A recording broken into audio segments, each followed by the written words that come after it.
بسم اللہ الرحمن الرحیم۔ السلام علیکم محترم ناظرین و سامعین، آپ سن رہے ہیں دیوتا۔ تو آئیے بڑھتے ہیں کہانی کی جانب۔ اس نے بیرم خان کے ذریعے کافور خان کے سامنے فرمونا کا ذکر کیا تھا تاکہ میں کسی حسین دوشیزہ کا ذکر سن کر اسے دیکھنے جاؤں یا اس دوشیزہ کے ذریعے تھرمال کو ٹریپ کرنا چاہوں تو فرمونا کے حسن و شباب کا اسیر ہو جاؤں۔ میں اس کی توقع کے مطابق فرمونا کے پاس نہیں گیا۔ وہ اس کے دماغ میں چھپ کر میرا انتظار کرتا رہا۔ اگر وہ ہوٹل کے کمرے میں کسی ویٹر کو ضرورت سے بلاتی تو تھرمال اس ویٹر کے دماغ میں جا کر معلوم کرنے کی کوشش کرتا کہ فرحاد وہاں چھپ کر آیا ہے یا نہیں۔ فرمونا ڈائننگ ہال میں کھانے کے لیے جاتی۔ ہوٹل کے مینیجر یا کسی اجنبی سے کوئی بات کرتی تو تھرمال کو یہی شبہ ہوتا کہ فرحاد اجنبی بن کر آیا ہے اور اس سے دوستی کرنا چاہتا ہے، جبکہ اس حسینہ سے ہر دل والا دوستی کر سکتا تھا۔ جب ایک دن اور ایک رات گزر گئی اور میں نے فرمونا سے دلچسپی نہیں لی تو وہ پریشان ہو گیا۔ مجھے نظروں میں رکھنے کا اور میری مصروفیات کو سمجھنے کا ذریعہ وہی ایک حسینہ رہ گئی تھی۔ باقی بیرم خان اپنے زخمی بھائی کافور خان کو علاقہ غیر لے گیا تھا۔ وہ پریشانی کے عالم میں دل کو سمجھا رہا تھا کہ فرحاد خاموشی سے فرمونا کے دماغ میں رہتا ہے اور اس کے خیالات پڑھتا ہے اور دشمن سوچ کی لہروں کو سننے کا انتظار کرتا رہتا ہے۔ اس لیے تھرمال اب براہ راست فرمونا کو مخاطب نہیں کرتا تھا۔ اس کے خیال کے مطابق فرمونا کے دماغ میں دو خیال خوانی کرنے والے خاموشی سے ایک دوسرے کو دبوچنے کی فکر میں تھے۔ دوسرا دن بھی گزرنے لگا تو تھرمال کے صبر کا پیمانہ لبریز ہو گیا۔ اس نے سوچا پھر کافور خان کو پکڑنا چاہیے اور اسے مجبور کرنا چاہیے کہ وہ فرحاد کی شرائط پوری نہ کرے۔ جتنی عورتوں کو داشتہ اور جتنے مردوں کو غلام بنا کر رکھا ہے انہیں آزاد نہ کرے۔ اگر شرائط پوری نہیں ہوں گی تو فرحاد پھر زخمی کافور خان کے دماغ میں آئے گا تو تھرمال کو اس کا سراغ ملتا رہے گا۔ معاملہ بڑا پیچیدہ ہو گیا تھا۔ ایسے ہی وقت خوب رو جوان فرمونا کے قریب آیا۔ تھرمال محتاط ہو گیا کہ فرحاد آیا ہے۔ ہوا یہ کہ فرمونا ڈنر کے لیے ڈائننگ ہال میں آئی تو اجنبی نوجوان نے اس کی میز کے پاس آ کر پوچھا، کیا میں یہاں بیٹھ سکتا ہوں؟ ضرور۔ وہ کرسی پر بیٹھا تو فرمونا نے جل کر پوچھا، کیا مجھے پھانسنے آئے ہو؟ مجھے غلط نہ سمجھو، میں کسی غلط ارادے سے نہیں آیا ہوں۔ یہاں اور بھی میزیں خالی ہیں، وہاں کیوں نہیں گئے؟ میں تمہیں 2 دنوں سے دیکھ رہا ہوں۔ تمہیں ایک عجیب سی طلسماتی کشش ہے۔ میں پرسوں سے یہاں آ رہا ہوں، تمہیں دور سے دیکھتا رہتا ہوں، پھر چلا جاتا ہوں۔ گھر جا کر رات بھر کروٹیں بدلتا رہتا ہوں۔ یعنی مجھ سے عشق ہو گیا ہے؟ تم طنزیہ انداز میں پوچھ رہی ہو اور میں سنجیدگی سے کہہ رہا ہوں کہ میں ہر قیمت پر تمہیں اپنی دلہن بناؤں گا۔ وہ ناگواری سے بولی، فرحاد اور زیادہ ڈرامہ نہ کرو، اتنا بتا دو کہ کب تک اس ہوٹل میں رہوں گی۔ وہ سوالیہ نظروں سے دیکھتا ہوا بولا، ابھی تم نے مجھے فرحاد کہا ہے؟ کیا تمہیں سنائی نہیں دیا؟ پھر سے تمہیں فرحاد کہوں؟ لیکن میں فرحاد نہیں، سرفراز خان ہوں۔ میری 8 عدد فلائنگ کوچز ہیں۔ یہ گاڑیاں پشاور سے لاہور اور لاہور سے پشاور تک چلتی ہیں۔ جی ٹی روڈ پر میرا ایک پیٹرول پمپ ہے۔ مانتی ہوں کہ تم یہی ہو، لیکن تمہارے اندر فرحاد چھپا ہوا ہے۔ آخر یہ فرحاد ہے کون اور وہ میرے اندر کیسے چھپ سکتا ہے؟ ٹیلیپیتھی کے ذریعے؟ وہ سوچتی ہوئی نظروں سے اسے دیکھنے لگا۔ تھرمال اس کے اندر چھپا ہوا تھا اور سرفراز خان کی باتیں سن رہا تھا۔ پھر اس نے خیال خوانی کی پرواز کرتے ہوئے سرفراز کے دماغ میں جانا چاہا تو اس نے سانس روک لی۔ وہ واپس فرمونا کے دماغ میں آ کر بولا، یہی میرا ٹیلیپیتھی جاننے والا دشمن ہے؟ اچانک فرمونا کی دلچسپی بڑھ گئی۔ وہ دشمن کہہ رہا تھا اور یہ دوست بنانے کا سوچنے لگی۔ تھرمال نے سوچ پڑھ کر کہا، مجھے دھوکہ نہیں دے سکو گی۔ ویسے میں چاہتا ہوں کہ دوستی کرتی رہو۔ میں تمہاری دوستی کے پیچھے سے قتل کرنے کا سنہری موقع تلاش کرتا رہوں گا۔ سرفراز آہستہ آہستہ سانس لیتے ہوئے سوچ رہا تھا، ابھی میرے دماغ میں بے چینی کیوں پیدا ہوئی تھی؟ میں نے اچانک سانس کیوں روک لی تھی؟ وہ ٹیلیپیتھی کے متعلق بہت کم معلومات رکھتا تھا اور یہ نہیں جانتا تھا کہ آدمی حساس ہو تو پرائی سوچ کی لہروں کو محسوس کرتے ہی دماغ بے چین ہو کر سانس روکنے پر مجبور کر دیتا ہے۔ وہ باڈی بلڈر تھا، روز صبح ورزش کرتا تھا اور 2-3 میل کی دوڑ لگایا کرتا تھا۔ نماز کا پابند نہیں تھا، لیکن آذان ہو رہی ہو اور وہ مسجد کے قریب سے گزر رہا ہو تو اندر جا کر نماز پڑھ لیتا تھا۔ جو لوگ ظاہری اور باطنی طور پر پاک صاف رہتے ہیں اور دماغی طور پر صحت مند رہتے ہیں، ان کے اندر کبھی شیطان داخل نہیں ہوتا۔ اس لیے تھرمال اس کے اندر نہ جا سکا۔ فرمونا کو اس سے دوستی بڑھانے پر مجبور کرتا رہا۔ وہ بولی، میں دوستی کروں گی لیکن تمہارے خلاف ضرور زہر اگلتی رہوں گی۔ وہ یہی چاہتا تھا کہ فرحاد کے خلاف زہر اگلتی رہے۔ وہ ہنستے ہوئے بولا، میرا نام فرحاد علی تیمور ہے، تو میرے خلاف بکواس کرتی رہو گی تب بھی دنیا والے مجھے دیوتا یعنی فرشتہ سمجھتے رہیں گے۔ فرمونا نے سرفراز سے کہا، تم بہت ہینڈسم ہو، مجھے اچھے لگ رہے ہو، لیکن تم مجھے حاصل نہیں کر سکو گے۔ کیا اس لیے کہہ رہی ہو کہ انگریز ہو، عیسائی ہو؟ الحمدللہ میں مسلمان ہوں۔ یہ تو میرے لیے بہت ہی خوشی کی بات ہے، ہماری شادی ضرور ہوگی۔ فرحاد نہیں ہونے دے گا۔ آخر یہ فرحاد ہے کون؟ ایک ٹیلی پیتھی جاننے والا شیطان ہے۔ کیا تم بھی ٹیلی پیتھی جانتے ہو؟ بالکل نہیں۔ پھر فرحاد کو تم سے کیا دشمنی ہے؟ وہ سوچتے ہوئے بولا، کوئی 7 برس پہلے میں نے یہ نام کسی ڈائجسٹ میں پڑھا تھا۔ ہاں یاد آ رہا ہے، وہ فرحاد ٹیلی پیتھی جانتا تھا۔ جانتا تھا نہیں، جانتا ہے۔ وہ اس وقت بھی میرے دماغ میں موجود ہے۔ اسے کہو مجھ سے باتیں کرے اور مجھ سے دشمنی کی وجہ بتائے۔ تھرمال نے کہا، فرمونا اس سے کہو مجھے اپنے دماغ میں آنے دے، میں خیال خوانی کے ذریعے گفتگو کروں گا۔ فرمونا نے کہا، سرفراز فرحاد کو اپنے دماغ میں آنے دو۔ کیسے آنے دوں؟ کیا اس کا کوئی طریقہ ہوتا ہے؟ تھرمال نے فرمونا سے کہا، اس کمبخت سے کہو زیادہ ڈرامہ نہ کرے، میں آؤں تو سانس نہ روکے۔ فرمونا نے یہ بات اسے سمجھائی۔ تھرمال اس کے دماغ میں آیا، لیکن سرفراز نے بے چین ہو کر بے اختیار سانس روک لی۔ پھر کہا، میرے اندر کچھ عجیب سا ہونے لگتا ہے، میں نہ چاہتے ہوئے بھی سانس روک لیتا ہوں۔ تھرمال نے غصے سے کہا، فرمونا یہ بڑا چال باز ہے، یہ جانتا ہے کہ میں اس کے اندر جا کر اس کی اصلیت معلوم کر لوں گا۔ وہ بولی، ہو سکتا ہے تم اسے غلط سمجھ رہے ہو، غلط ہو یا صحیح، صرف 1 منٹ میں حقیقت معلوم ہو جائے گی، اسے کہو سانس نہ روکے۔ وہ سرفراز سے بولی، کیوں بات بڑھا رہے ہو؟ وہ دماغ میں آتا ہے، آنے دو، سانس نہ روکو۔ میں نہیں روکتا، یہ خود ہی رک جاتی ہے۔ فرحاد سے بولو وہ مرد کا بچہ ہے تو سامنے آ کر بات کرے۔ تھرمال نے کہا، دیکھو فرمونا مجھے چیلنج کر رہا ہے تاکہ میں جوش میں آ کر اس کا سامنا کروں۔ وہ مسکرا کر بولی، یہ پہلا شخص ہے جس کے دماغ میں تم جا نہیں سکتے اور اپنی جان کے خوف سے سامنے بھی نہیں آ سکتے۔ آج میں بہت خوش ہوں اور اسی لمحے سے سرفراز خان کو دل و جان سے پسند کر رہی ہوں۔ بکواس نہ کرو، تم خاموش رہو، میں تمہاری زبان سے اس کے ساتھ کچھ باتیں کروں گا۔ اس نے فرمونا کے دماغ پر قبضہ جمایا۔ وہ ہنسنے لگی، پھر بولی، سرفراز وہ کمبخت چلا گیا ہے، پتہ نہیں تم سے کیوں ڈرتا ہے۔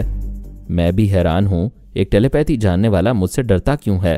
میرے سامنے کیوں نہیں آتا؟ پہلے وہ دوسروں کو اعلی کار بنا کر ان کے دماغ میں رہ کر ان کی زبان سے باتیں کرتا تھا۔ میں سمجھتی تھی کہ وہ میرا ہمدرد اور دوست ہے، بعد میں اس کا فریب کا پتہ چلتا تھا۔ اب میں مطمئن ہوں کہ وہ تمہیں اپنا اعلی کار نہیں بنا سکے گا۔ میں تمہیں یقین دلاتا ہوں کہ فرحاد تمہارا کچھ نہیں بگاڑ سکے گا۔ ہم اتنی دیر سے باتیں کر رہے ہیں اور تم نے اپنا نام تک نہیں بتایا۔ میرا نام فرمونا آنڈروف ہے، میں بلغاریہ سے آئی ہوں۔ تم کیا کھانا پسند کرو گے؟ اس میز پر تم میرے مہمان ہو، سوال ہی پیدا نہیں ہوتا۔ یہ پٹھانوں کی روایت کے خلاف ہے۔ میں تمہارا مہمان نہیں، تم اس ملک میں میری مہمان ہو۔ اس نے کھانے کا آرڈر دیا، پھر ویٹر کے جانے کے بعد بولا، میں تمہیں 2 دنوں سے تنہا دیکھ رہا ہوں، کیا کوئی تمہارا عزیز ساتھ نہیں آیا؟ میرا اس دنیا میں کوئی نہیں ہے، میں بالکل تنہا ہوں۔